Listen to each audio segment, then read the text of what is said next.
UFC Vegas 106. We're going back to the Apex. And a lot of you hate the Apex. I do too when we're constantly there.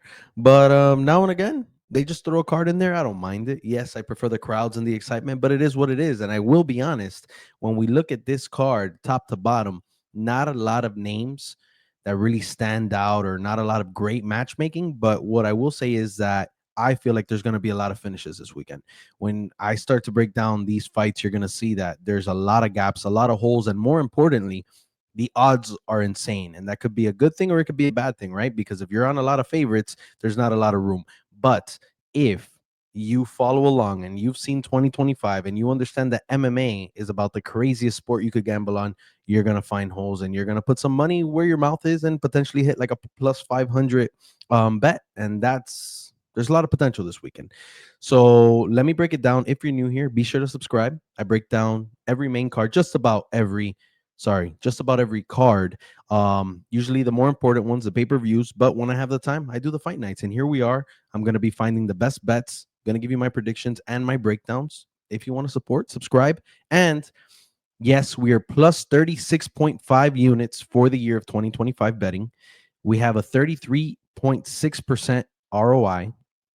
We did lose 2.6 units at UFC 315 because it was a little crazy. And I chased at the end. I threw 2 units at Silva and Bilal in a parlay, and Bilal didn't perform. So I could have been down just 0.6 units, but I was chasing at the end. I got a little frustrated with some of the outcomes, but it is what it is. And we're here, and we've had an absolutely fantastic year. And if you want my exclusive bets, you just need to go to Instagram, you subscribe. But now I've actually signed up with Winnable. The link's below. $9.99 a month, and you get texts every time that I put in a bet. I have about 6 to 7 bets right now. I'm deciding on one. I put 3 already. After this video, I'm going to post the rest along with this video. And yeah, again, let me chill with this long ass intro and let's get to it, guys. Starting off, Tisha Pennington, also known as Tisha Torres, or previously known as Tisha Torres, before she got married to Rocky, and then Luana Pinheiro. Guys, the odds on this fight just don't make sense to me straight off the bat. And by the way, like I always say, I'm not here texting your mom or anything. I am strictly looking at live odds because that's what I like to say on my videos. What's going on right now at this very second. And then again, I use the Hard Rock app, guys. So if you're interested, if you live in Florida, and there's about like 4 states that they take. So starting off, we have prelims. Pennington, Pinheiro. So Pennington actually dropped down. She's a minus 375 favorite. Pinheiro's plus 275 underdog. I saw Pennington as high as minus 400, which in my opinion is absolutely bananas. I'll be straightforward with these prelim fights. I have Pennington winning this fight. I think her output is solid. She has a lot of UFC experience. She has fought literally the best of the best. She's been around the game for a long time. She is aging, but I haven't necessarily seen a strong decline from her. Like I always say with these older fighters, that could come in any time. But with her recent fights, I don't think that's the case. Pinheiro, on the other hand, also has some UFC experience, and I actually think she's the better fighter here. However, every time she comes in against tip-top competition or experienced UFC fighters, she's losing straight up. And if I want to say she's on a 4-fight losing streak, yeah, 1.11-0, 4-fight losing streak. Let me see. Yeah, Robertson, Hill, Davies, and Hibas. Yeah, so she hasn't won a fight since 2023, and it was a split against Michelle Waterson Gomez. So I think that says a lot about where Pinheiro is. If she makes the right improvements, I think she could get this fight done. I do think she's a very talented fighter, but I think that Pennington is a little bit of an exhausting fighter. Her output's always there. She's going to be in front of your face for 15 minutes. So at minus 375, I say this is an absolute pass. I wouldn't touch this fight with your money. But if you're on the Pinheiro side, this could be a very close decision. And if that's the case, I say Pinheiro plus 275. I don't think that's a bad bet. But personally, I am going to pass. I can't trust Pinheiro. And Pennington, the aging vet, yes, she'll have the output, but I'm just not that high on her in general. Young Sung Park, Carlos Hernandez. This is a fun fight, a flyweight bout. Young Sung Park, rather unproven in my opinion. Yes, he's 9-0, but he's coming into the UFC with a lot of hype because he's been taking out some trash cans, tomato cans, whatever you want to call them. And Carlos Hernandez, yes, he's 10-4, but he's been in there with some tough competition. So as far as I'm concerned, this fight is a little bit closer than what people are expecting. And right now, when we look at the odds, we have Sung at minus 180, and we have Hernandez at plus 145. You know what? I do like those odds because I personally like Park here, but I understand if you're on the Carlos Hernandez side. Carlos Hernandez is durable. And I think that if he's pushing the pace, we're going to have to see Park fighting, moving backwards. And if that's the case, I think Hernandez could take him to a decision. In reality, when you look at this objectively, I think Park is just better all around. So I think he's going to be deciding where this fight goes.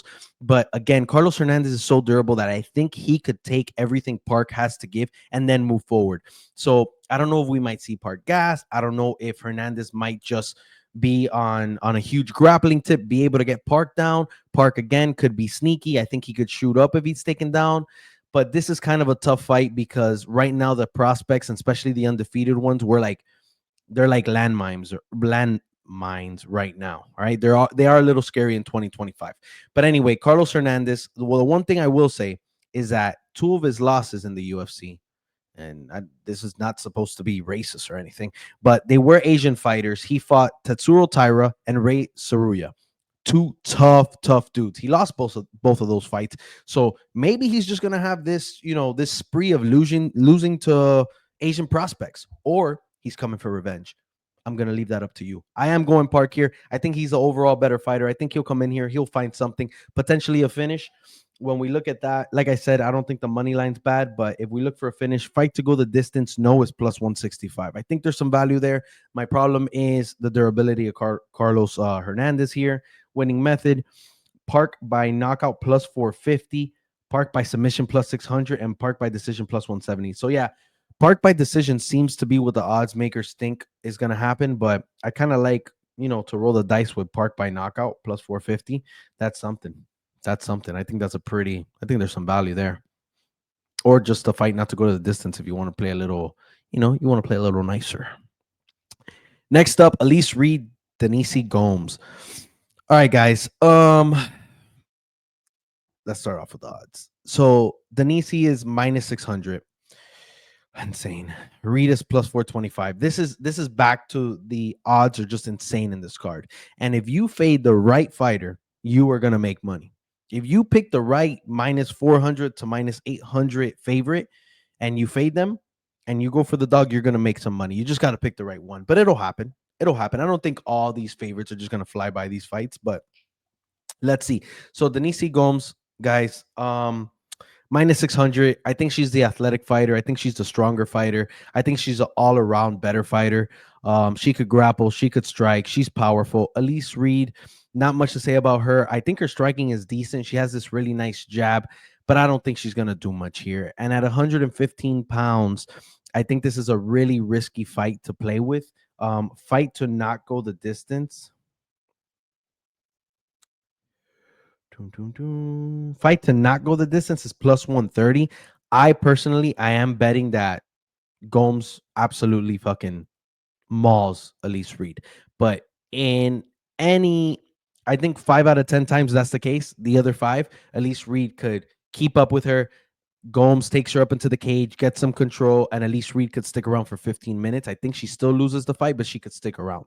So that's a risky bet, guys. I am going with it. I think Gomes could get a finish here. I think that's the only way there's value. Her money line makes no sense. Total rounds under 2.5 is plus 160. So if you also like Gomes getting the finish, the under 2.5 makes sense. So let's see. If Denise Gomes to win by finish plus 170. So if you just like the fight to finish within the distance, I think that makes more sense at plus 160. Denise Gomes to win is plus 170. I don't think Elise Reed will finish this fight. Yeah. If you're on Elise Reed, guys, plus 425, insane. But I am going with the favor here. I think Gomes takes it. Now, my first underdog, and depending on when you're watching this video, it's an underdog or a favorite because this has been swinging back and forth. Luana Santos coming in as a minus 175 favorite. And then we have Tainara Lisboa coming in as the plus 140 underdog. As far as I'm concerned, this line has moved a lot. It's flipped a couple of times as far as I'm concerned. And I'm a little uncertain as to why. Tainara Lisboa, let's see the last time she's lost a fight. Tainara Lisboa, I want to say it was like 2020 or something like that. Let's see. Tainara Lisboa has not lost a fight since 2020, November 8th, 2020. Yes, that's not straight from memory. I was looking at this prior. 2020, and she's on a winning streak. The problem is that she got injured and she hasn't fought since 2023. So now we're looking at about a year and a half layoff, and everybody seems to think Luana Santos is the next big thing or is good at all. And I tend to disagree. Luana Santos broke my heart already because I had her winning that fight against Casey O'Neill, and we got rocked. We just simply got rocked. It was that simple. And she lost a decision. She looked like shit. And, before that fight, she was on a nice little win streak as well. But I just don't think Luana Santos is that freaking dangerous. I don't. I think Tainara Lisboa is actually dangerous. I think her Muay Thai fighting is sick. I think she's going to do some serious damage. And I think Luana Santos is not going to be able to get Lisboa down.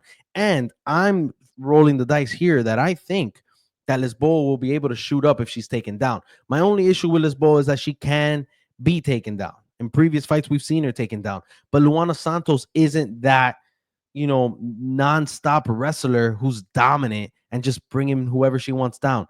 Now, again, you counter that with Lisboa not having good takedown defense. Who wins that battle? Who knows? But right now, in my opinion, I don't think that Lisboa is going to just defeat like lose in a position. I don't know what the heck I was about to say there. I don't think she's just going to give up a position, lay on her back, let Santos, control her that long. I like to think that Lisboa will work her way back up.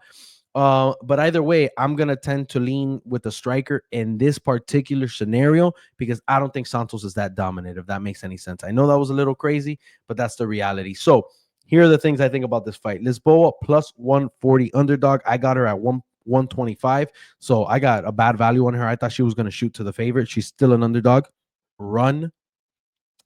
Santos minus 175. I just don't see the value in Santos. I do think this fight goes to decision. I don't think either of these girls are very dangerous. So over 2.5 rounds is minus 325. I don't think that's a bad parlay piece. Under 2.5 is plus 220. If you think there's a finish here, that's the way to go. But I think Lisboa takes this fight. I think she takes it by decision. And if we look at this, Lisboa by decision is plus 260. So I'm just taking the money line. I took plus 120. I think that's good enough for me. God forbid she starts piecing up Santos and her Muay Thai kicks in and she just finds the right spots and finishes her. I'd rather take the money line. But there you go, a free bet. You didn't even have to subscribe for my winnable for that one. That's a free bet for you. Lisboa by decision. Yadier Dva, Connor Matthews. All right, so this is a tough one, and whoever thinks it's not is pretty freaking crazy. Reason being is Yadier Dva making his UFC debut, guys, and you gotta love the UFC's beautiful website for having him at 1-0. It's not real. Let me go back here. He's 8-0. So Yadier Dva, guys, this kid's good, man, and I'm gonna tend to off the bat go with my Cuban brother. This is a Cuban man. Cuban guy. I don't know why I said Cuban man. Cuban boy, really. But anyway, he looked good in the Contender Series, and he's out here. Half of his fights finishing by finish. He has 2 knockouts, 2 subs, 4 decisions. So 8-0, making his UFC debut. And like I said earlier, it's not the year for UFC debuts, but we have a few UFC debuts. So which ones are we sticking with? Which ones aren't we? Guys, my problem with this fight is that they have Delvaya as a minus 475 favorite. That's crazy for a debut, and it's crazy. I understand Connor Matthews has not won in the UFC, but Connor Matthews isn't bad. I'm not going to say Connor Matthews is bad. I'm going to say that he's having issues taking that next step in mixed martial arts, definitely, but he's not a bad fighter, and he could cause some trouble for Yadier Dva. Like I said, my pick is Yadier, but let me see. Connor Matthews, 7-3. And I'm sorry, guys. I'm trying to get you active stats with my bets as well, just to be more thorough. So yeah, 0-2 in the UFC, and he got finished both times. And I think that is why Del Valle has the edge here, is because his striking is real freaking nice, and he does have some finishing ability. But let's see how it translates walking into the UFC. I am taking Del Valle in this fight. I am not taking his money line. I am taking a prop. I'm not gonna give you that one. Because that's for my subscribers. But I do have Del Valle. I do like him within the distance. I know that's tough, but it is what it is. Connor Matthews plus +350 underdog. So if you're going against the prospect, guys, this is a good one to go against. +350, great odds. Total rounds under 2.5 is +115. The over is -150. It seems like they think Del Valle will win by decision. It's at +125. And let's see what else we have here. Connor Matthews to win by decision is actually a +750. So if Connor Matthews could get some grappling going, holy hell, I hadn't seen that line. Connor Matthews to win by decision +750. Guys, if he could grapple against Yadier and hold him down for half a round each round, that's scary. That's scary. That one's crazy. That one's crazy. And he's not some blob either, man. He could strike. He has volume.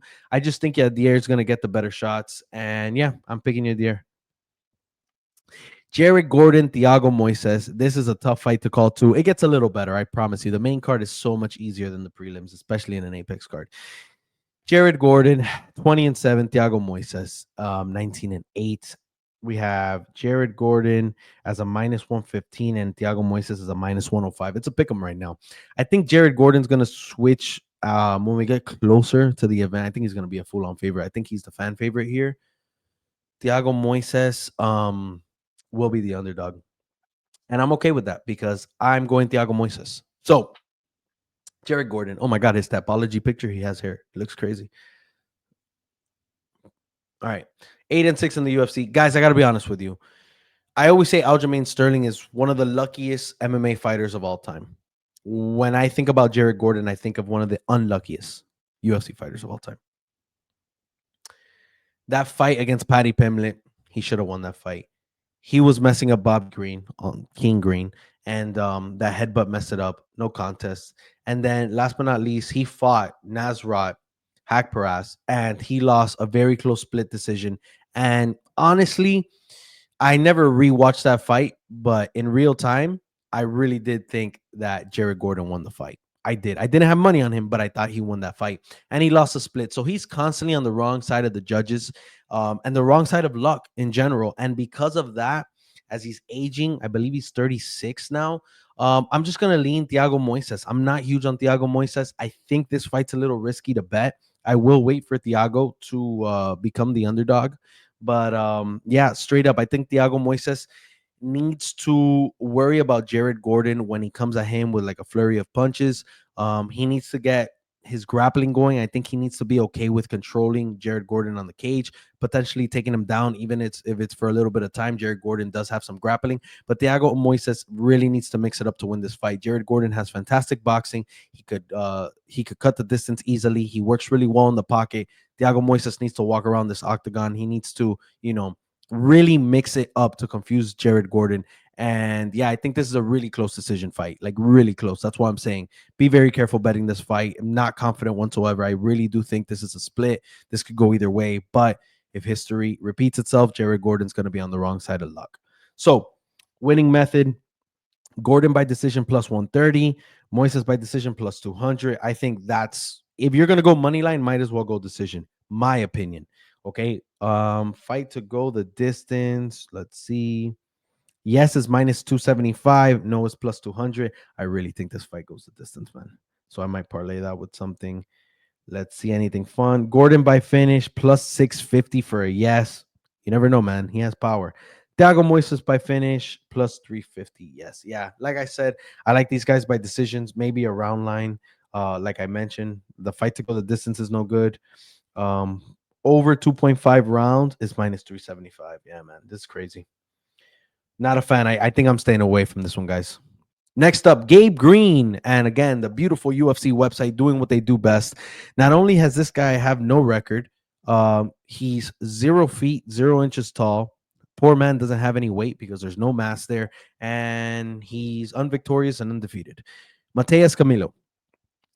I can't talk to you too much about this guy. Very minimal film study I've done on him and what we've seen in the past. So I don't feel comfortable just being all over him. What I will say is Gabe Green is coming off a 2-year layoff. Gabe Green is moving down a division. And now we have another prospect. This one's not undefeated though. So Mateus Camilo is actually 9-2. He has 4 wins by knockout, 2 by submission, 2 losses by submission, and then 3 wins by decision. So this guy's finding finishes, 6-fight win streak. And yeah, the guy's talented. He has sneaky power. He's good overall. Has some grappling. Has good striking. And then when I see something like this, I'm really paying more attention to his opponent. Right? We have the prospect. Like I said, solid. But Gabe Green, I don't understand. I mean, it's not for me to understand, but a lot of these guys who move down in divisions as they get older, it just becomes tougher, right? It's more of a weight cut. Your body composition's changing. Maybe back in the day when everybody was on everything under the sun as far as steroids goes, and you were going to lose 30 pounds of muscle, it made more sense. Especially a lot of those guys were short for their weight class, but they were just juiced to the gills. But Gabe Green, this guy is actually a very stocky gentleman, very muscular, and now he's moving down from welterweight down to 155. And I'm just not understanding it. I don't know what it is. He hasn't fought in 2 years. We don't know what his weight cut's going to look like. We don't know what he's going to look like after a 2-year layoff. I always say ring rust is a real thing. It doesn't apply to everybody. Just like I said about moving down a division, that doesn't apply to everyone either. Look at Jared Cannonier, look at Jose Aldo. However, usually it does not go well. With that being said, I don't think Gabe Green is going to come here and do much. He is a solid fighter. He does bring the pressure. He can find finishes, but I'm not on him here. I am going to side with the prospect. I know it's 2025, but I'm going to do so. And full on degenerate bet, by the way. I don't recommend betting on this fight, but I do think I'm going Camilo, and I do think I'm doing a prop. It is what it is. I think Gabe Green is going to get starched. He got starched by Brian Battle. Yes, Brian Battle is very good, but I'm just not on him, and I don't like the position he's in. Layoff, moving down in weight class. Not my thing. Now we get to the nitty gritty, guys. Julian Erosa and Mr. Maxiel Costa. All right, guys. I'm big on Costa. I feel like I'm watching him fight every other weekend. This guy has not stopped. That does concern me a little bit, but this guy is the real freaking deal. And then everybody in this fight is oh my god, I do apologize. But did I say what the odds were for the last one? I'm going back for a second, guys. I'm so sorry. Is that I don't take the prelims as serious sometimes. All right, Gabe Green plus 180, Camilo minus 225. If you want to roll the dice with gambling, there you go. Camilo to win by finish plus 140, Gabe Green to win by finish plus 325. And then let's see. Fight to go the distance, yes, is plus 140 and no is minus 185. We're expecting a finish here, guys. Sorry about that. All right, now we're back. Julian Erosa, Maxiel Costa. Like I said, I'm big on Costa. I feel like I'm seeing him fight all the time. This guy's loving getting paid by the UFC right now. 23-7. Bro, this guy is so freaking good. 7 wins by knockout, 2 losses by knockout, 8 wins by submission, 2 losses by submission, 8 wins by decision, 3 by decision, 3 losses by decision. Three straight wins, right? After losing to Steve Garcia by knockout. Yeah. And he beat Christian Rodriguez in a very impressive performance. He was the underdog. And actually, he beat Andre Fili with that crazy guillotine at the end of round number 1. And he was the underdog in both fights. And both of those fighters are fantastic. So I think Costa's fighting very often. See, he fought. Oh, it's just those two. February and March, man. Back to back. And now May. So yeah, 3 times this year. This is the 3rd one. Insane. Now, when we look at the Julian Erosa side, guys, I said this. We saw him fight a few weeks ago as well. Julian Erosa is somebody I don't trust when I'm gambling. I don't trust betting on him. I don't trust not betting on him. I should have known better against Darren Elkins, but the money line was crazy. It was like -3 something. But now he comes in with a guy who has momentum and is good all around, seriously. Like, this guy's a real deal. And maybe a few years ago, you say the same thing about Julian Erosa, but I feel like he kind of got exposed by Padilla and Caceres. But he's on a 3-fight win streak, and people are all over him now. People are like, yeah, he's back. And I just don't agree. I think Costa's the hot one here. And I'm not impressed by you beating Darren Elkins. Darren Elkins is washed up, and I hate to say it. He could probably barely say his name. He's taken so much damage. He's been fighting for years. He's been put in a wood chipper, a blender, left out in the sun, and then put in the octagon. And it sounds very disrespectful because he's a very fun fighter to watch, but his time has been up for quite some time. What I will say is that I was not impressed with Julian Erosa finishing him, because Julian Erosa didn't necessarily look all that great. Yes, he got the finish, but when you're watching him strike, he was kind of, him and Elkins were kind of on the same page for quite some time until Erosa found the shot. So I think here, with Erosa's fight style, with his stance, I think Costa's gonna freak him up when they're standing. I think he's gonna break him apart. And Costa could be low volume at times, but he proved that he could handle anybody who's a grappler, anybody trying to take him down. Erosa's best chance is trying to take him down, or yes, of course, the lucky shot. But I think Erosa needs to find some sort of sub here, because Costa is gonna mess him up standing. And if they go down, Costa in his own right can do a lot. He could find the guillotine. We saw that choke against Feely. He could scramble out effectively. He could stand back up quickly.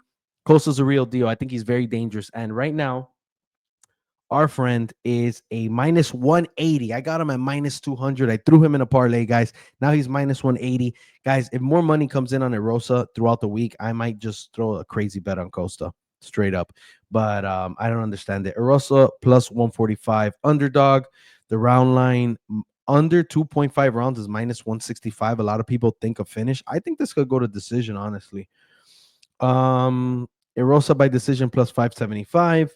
Costa by decision plus 300. Kind of like that one. Costa by knockout plus 210. I think that's what they think is going to happen. So yeah, Costa knockout seems to be what everybody's expecting here. Yeah. Finish only winner. Costa minus 175. Might as well take the money line. All right. There it is. Costa's the pick. Dustin Stoaltz, the coolest name ever. I'm pretty sure I said that wrong. Stoaltz, whatever. That's a very cool last name. And then Nursultan Roziboev. Ruziboev. All right, guys. I think this is a collision of trains. I'm real high on Nursultan. I think this guy is the real deal. This son of a gun is 6'5", and he's just an animal. He made 170 look like shit. Said, okay, yeah, don't worry. I'll fight at 185, which makes the most sense. 6'5", 170 pounds is insane. This guy's a giant inside the octagon. And Dustin Stoltzfus, sorry, this Hispanic accent is getting to me. Stoltzfus is decent. And he has some power, and he could bring the fight to Nursultan, but I just feel like the long-rangey Nursultan is going to piece him apart. And this guy has a lot of power at the end of his punches. He could grapple. I mean, guys, Nursultan by finish, straight up. I mean, you're going to hear that everywhere. You're going to see it everywhere. That's what I think. He's at minus 300. In my opinion, Nursultan should debatably be the biggest favorite on the card, and he is not even close. There's like 4 other fights where there's bigger favorites. I don't understand it. I think this is free money, guys. That's another free bet. Minus 300. Bet the house on Nursultan. It is what it is. Again, guys, don't bet your house. I have to tell you, gamble responsibly. I'm just giving you what I'm gonna do or what I believe is the right call. Please use your head. Thank you. So plus 230 for Dustin. Ruziboyev minus 300. Total rounds under 1.5 is minus 135. That's a risky play. I think Dustin could get out of round 1. Over is plus 105. Under 2.5 is minus 325. So definitely expecting a finish here. Winning method. Nursultan by knockout minus 115. Nursultan by sub plus 650. I don't hate that. I don't hate that, even though Dustin could grapple, but the long limbs, maybe a club and sub, something like that. Dustin by decision plus 700. Dustin by knockout plus 900. That's always something we could dabble. Dustin by sub plus 600. So, yeah, fight to go the distance. No is minus 425. Yes is plus 300. Yeah, if for whatever reason you think this fight makes it to the judges' scorecard, fight to go the distance, yes is plus 300. That's something to think about. But these giants are going to be messing each other up unless Dustin is super grapple heavy and he's able to really stop Nursultan from freeing and separating from him and striking. But even then, I think we find some sort of sub. All right, Nursultan to win by finish minus 165. And yeah, I think those are the most important ones. Any fighter to win by knockout minus 145. Finish only winner Yeah, Nerzulton minus 425 makes no sense. All right, yeah, guys. Nerzulton by knockout. I think that's the way to go. I think that's almost free money. The money line is free. I think this is a guy you have to throw into a parlay, my opinion. All right, we got 3 more fights, guys. Hang on tight. And if you've made it this far, be sure to subscribe, guys. I know I'm a little bit all over the place, kind of just throwing this video together, but I just like to come on here, give you my thoughts on the fights. Sadiq Yusuf, Marion Santos. Guys, I'm going to be honest with you. When I saw the odds, I was a little confused. And I'm still on the fence. I'm not giving you an official pick. I am going to give you who I'm leaning towards, but I do want to go back. I want to watch a couple of fights here because I'm a little worried. So Sadiq Yusuf, very good, but unfortunately, all this talent, no chin, no chin. And I say no chin, it's a little disrespectful, but we've just seen him finish a couple too many times. Myron Santos, very good point fighter, kickboxer, could get the job done. When I really think about this fight, because Sadiq Yusuf is coming in as the underdog plus 105, Santos is a minus 130. When I really think about the fight styles, that's when I start leaning towards Santos, because off the bat, you see name value, and I'm like, oh my God, Sadiq Yusuf, the experience, the power, the talent, untested Santos, no way. But here's my problem, and I understand why Santos is the favorite here. Minus 130 might end up being a steal in hindsight. Santos has had some lackluster performances, but here's the thing about Santos. Santos is a point fighter. Santos is a rangy fighter. And right now he's fighting Sadiq Yusuf, who needs to close the distance and who's most effective in the pocket. He wants to come in. He's going to try to knock you out, but he has to come in close. And then when you're like, all right, Marin Santos wins the striking, but what if they get taken down? Santos isn't going to do much grappling. Guess what? Sadiq Yusuf doesn't really wrestle that way. And that's why I'm so on the fence here. And the reach, there's no like clear reach advantage here, about half an inch apart. It's a tough one because Sadiq Yusuf is a veteran of the sport. He's just been chinned a few times. And then Santos, very good kickboxer. And we've seen some lackluster performances and he's not really proven. So where do you go here? I think a part of me wants to tell you underdog or bust, but I think Santos might have the edge here because of how Sadiq Yusuf fights. Now, if we see a completely different Sadiq Yusuf, that's a different story. But I don't see a wrestling advantage for Yusuf per se. Marion Santos is going to be point striking, and I do like Marion Santos potentially knockout, but more likely a decision based off points, potentially very close decision.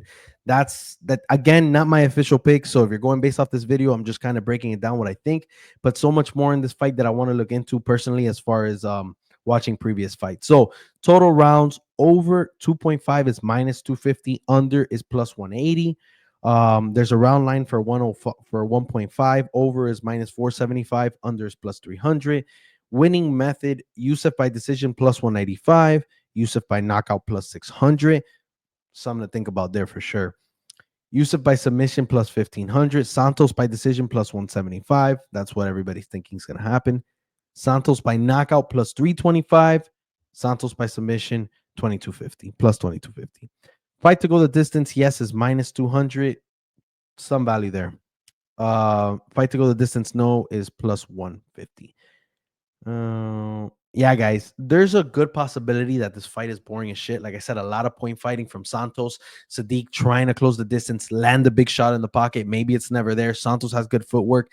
But then that there could be that clinch control from Yusuf. He could just come in, go for a takedown. It gets declined. They're up against the cage. Now we're there waiting for a minute and a half. They separate. All of a sudden, tries to close the distance again. Santos evades it. They clinch up again. We might just see that nonsense for a long time. Like I said, I don't think this fight reaches the canvas, but we'll see. I think this is going to be Striker's delight, and I think it's Santos by points. It is what it is. Rodolfo Bellato, Paul Craig. This one's tough and not sure if I made the right call. I'm sticking with my gut just because as soon as I saw it, I was like, nah, I'm sorry. So Rodolfo Bellato, I'm not too big on. Kind of this crazy pressure fighter who definitely makes mistakes and has been caught before, but he's durable. And that's a key word when I use it a lot, but it's so important in fighting for guys to be durable. And Rodolfo could withstand the storm. And that's important to know. Paul Craig, a guy who's what is it? 3 straight losses. Last one being to Mr. Bo Nickel. Let's see. Paul Craig, 17-9. And yeah, so lost to Bo, lost to Kyle Baralo, lost to Brendan Allen.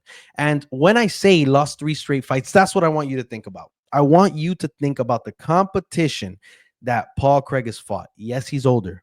Yes, he is older. What is it, 36, 38? He's high 30s too. I'm getting people's ages confused. I'm sorry. I said someone's age earlier. I might have been wrong, but he's definitely older, but he's more experienced. And he's fought some of the best. He's fought Volkan Ozdemir. He's fought Hill, Nikita Krylov, Johnny Walker. I would mention Shogun Rule, but it's not worth it. Brendan Allen, Kyle Baralo, Bo Nickel. All right, this guy's fought the best of the best. So when you come in here and you put him as a plus 400 underdog, yeah, you're going to get a few eyes at you like, what the heck are you talking about? And don't get me wrong. I'm not saying that Paul Craig should be the favorite here. He should not be the favorite here.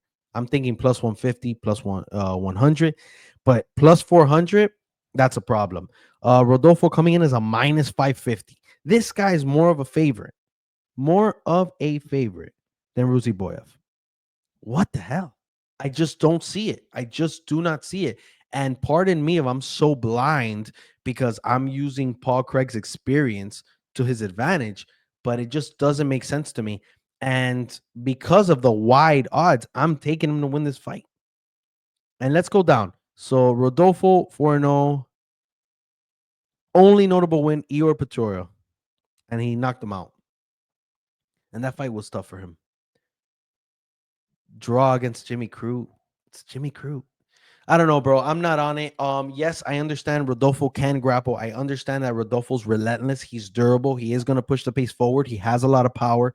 He can definitely knock out Paul Craig. And I feel like that's what the odds makers are thinking is going to happen. I think that's what the public thinks is going to happen. But I'm going to stick on Craig. I think Craig proved in some of these last fights that, yes, he's not a superior striker, but he could stick around with strikers. And I think that'll be enough for Rodolfo. If his experience, he could move out of danger, if he could defend danger. And all of a sudden, these guys find themselves on the ground. Yeah, Paul Craig is live as hell for a sub. He's always live as hell for a sub. And then all of a sudden, he had some control on the ground. He went for 2 submission attempts, and he got him down early in the round. Now he wins the round. I don't know. Again, I don't think it's it's this crazy fight. I don't think he's getting starched. I am taking Paul Craig, and he is my pick, and he is a bet of mine because I just don't think it makes that sense. Round line under 2.5 minus 425. So yeah, everybody's thinking that Rodolfo comes in and starches Paul Craig. Very possible. Not saying it won't happen. Over is plus 275. Paul Craig by decision. Guys, Paul Craig by decision is plus $1,500. I don't know, guys. That's insane to me. That is insane to me. Paul Craig by knockout plus 1,400. By sub plus 750. Rodolfo by decision plus 575. They do not think this fight's going to decision. By TKO minus 165. Yeah, I mean, I guess the UFC tends to do this though.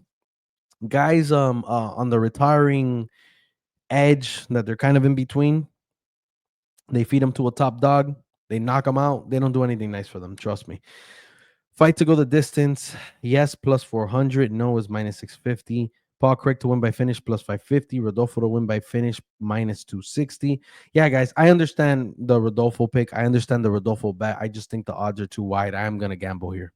That's straight up gambling. This is degenerate gambling. And like I always say, guys, we hunt value. And there is value in Paul Craig. I don't care what you say. It's not a favorable matchup. It doesn't make a lot of sense. But experience, it shows something. Sometimes these experienced guys have the tricks and they know what to do. All of a sudden, Rodolfo goes into round 2, and yes, he's come back and won fights, but maybe he starts slowing down. Paul Craig takes him down, and it's a different fight. The last fight of the card, and in my opinion, very disrespectful. Michael Morales, the young up and coming prospect, another one, not making his debut, but undefeated prospect, 17-0. Against Gilbert Burns, who's 22-8, so much UFC experience, has contended for the belt, beloved in our hearts. But he's going through a rough patch, man. And I wanted to say in this video, I remember Gilbert Burns, like 3 years ago, I want to say already, it was probably like close to 2022, was nonstop fighting.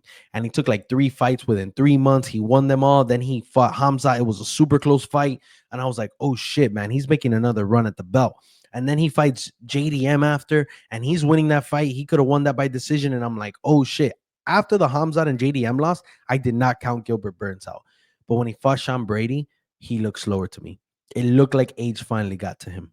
So lost to Bilal, lost to Jack, lost to Sean. Yeah, man.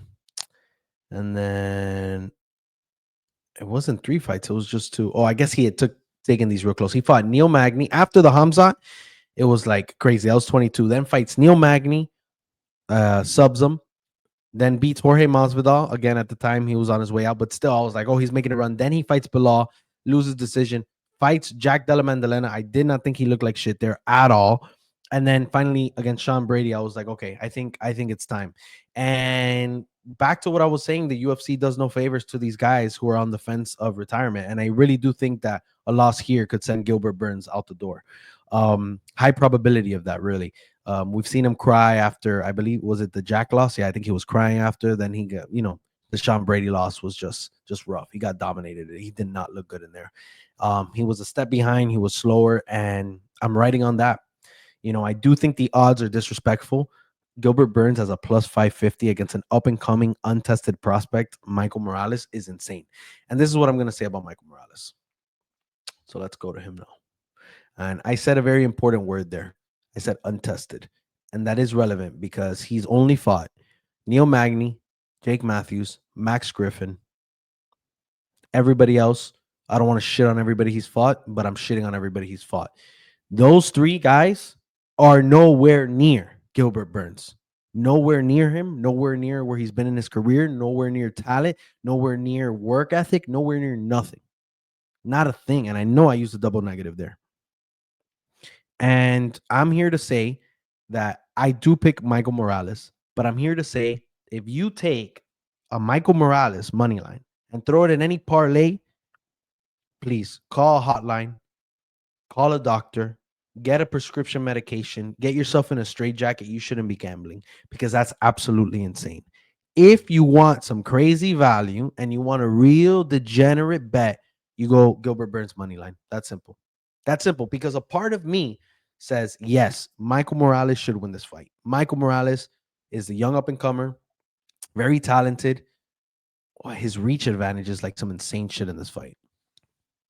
I know it says it there. It's like 79. He has an 8-inch reach advantage against Gilbert Burns. And this guy is primarily a striker who is just so long, loves his straight punches. And if you ask me, Gilbert Burns is going to stand there and he's just going to boom, boom, boom, boom, boom. And he's going to look like a bobblehead. That's what he's going to look like. And I do think that Michael Morales finds a finish. And I do think Gilbert Burns retires. And I do think it's going to be sad as hell because it's going to be in the Apex. I do think the UFC has done this man no favors. But the time for Gilbert Burns has come and it has gone. And I wish he would have been champion. And I wish he would have beat Kamaru Usman in that fight. But at this point in his career, you can't be facing this young up-and-comer Michael Morales. And even though I do have my doubts, even though there's a part of me who says Gilbert Burns might still have a flame lit in him and he works hard and he's really talented and he's really experienced and maybe he gets the best out of a young up-and-comer, I think Michael Morales is just better right now. And he's faster, he's cleaner. And like I said, that 8-inch reach advantage for that striking style, that power at the end of his punches is real dangerous. He has 12 knockout wins. 12 knockout wins. I think Gilbert might be the next. So, minus 750. Don't touch that number, guys. Burns plus 550. You want the degenerate call? Take it. Round line.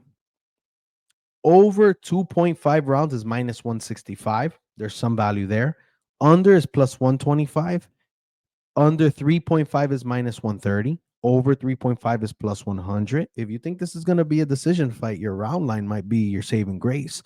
Over 4.5 is 150, plus 150. And then under 4.5 is minus 200.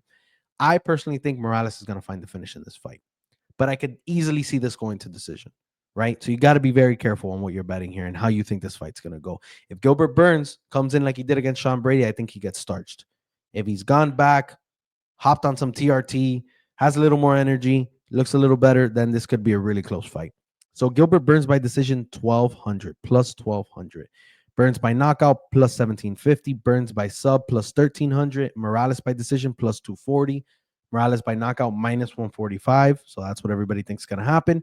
Morales by sub plus 1300. Fight to go the distance, no, is minus 250. Yes is plus 180. Morales to win by finish minus 165. Finish only winner, Burns is plus 600. Morales is minus 1000. Yeah, guys. So that's the breakdown. Burns, good all around. Could get some grappling going. I just think he's going to be 2 steps behind when he's striking. I think he's going to get hit with a lot of straight shots. Morales packs a punch.